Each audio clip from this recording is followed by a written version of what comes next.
As Sergio maneuvered his car through the winding roads toward the Mercedes house, his phone buzzed in the cup holder next to him. The caller ID read Pepe. He quickly tapped to answer the call, placing the phone on speaker. Pepe! Sergio's voice sounded through the car, mingling with the low hum of the engine. Sergio, I need to talk to you about something important. Pepe's voice was serious. I've been investigating the books that the victims' families gave me, and I found something unusual. Sergio's brows furrowed. What kind of unusual? On the inside cover of each book, there's a watermark of an Ouroboros. Pepe paused for effect. The same symbol was found on all 3 books. Sergio's heart skipped a beat. Pepe, you might have stumbled upon something big here.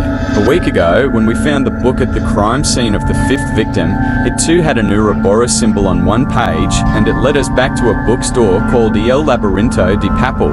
El Laberinto de Papel? Pepe repeated, a hint of surprise in his voice. That's right, Sergio continued, his eyes still locked on the looming house in front of him. It's a small antiquarian bookshop tucked away in one of the city's oldest quarters. Curious, Pepe said. Sergio could hear the click-clack of Pepe's keyboard as he typed. I tried to find it online, but there was no trace of this bookstore. How did your team stumble upon it? I'm sorry, Pepe. I really should have told you about it when we found it, Sergio said, leaning back in his seat as the recollection of the peculiar lead washed over him. We initially thought it was a smudge, but it turned out to be more than that. On the front inside cover, there was a faint impression as if someone had written a note on the first page and then removed it. Intriguing. And how did you uncover this? Was it just visible to the naked eye? Actually, no, Sergio said, a hint of pride creeping into his voice. The note wasn't visible at all. One of our junior detectives had the idea to brush over the area with graphite powder to reveal any indentations. And lo and behold, we discovered the name Laberinto de Papel imprinted on the page. Wow, that's impressive. Sometimes the old school ways are the best, Pepe chuckled. So you visited the bookstore? Correct, Sergio affirmed, his gaze lingering on the overgrown house in front of him. We interrogated the bookkeeper, but he claimed to know nothing about the book's origin or its previous owners. That's peculiar, Pepe remarked. It might be worth a second look. I think so too, Pepe. I'll arrange another visit with my team. There's something unsettling about that place. His attention was divided between their discussion and the haunting presence of the Mercedes house. He felt an urge to confide in Pepe about his latest lead, but decided to hold back. He needed to verify his suspicions by meeting victim Mercedes first.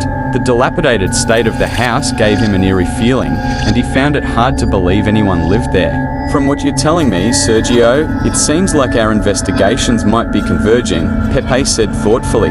This bookstore could be a common link. Let's stay coordinated on this. Certainly, Pepe, Sergio responded. There was a pause, and Sergio took a deep breath. Pepe, there's something I need to clarify. Pepe sounded curious. What is it? That call, a few days ago, when I told you it was about a missing person report, it wasn't. It was about the book. I'm sorry I misled you. I thought it was best at the time, but now I see that I should have been transparent. There was a brief silence. Pepe's voice was softer when he spoke. I appreciate your honesty now, Sergio. We need to trust each other if we're going to solve this. Sergio exhaled, feeling a weight lift off his chest. Thank you for understanding. I promise, from here on, complete transparency. Good. Remember, we're in this together. Right, Sergio said, stepping out of the car and glancing at the overgrown path ahead. I'll have to go now, Pepe. I've just arrived at another lead. A lead?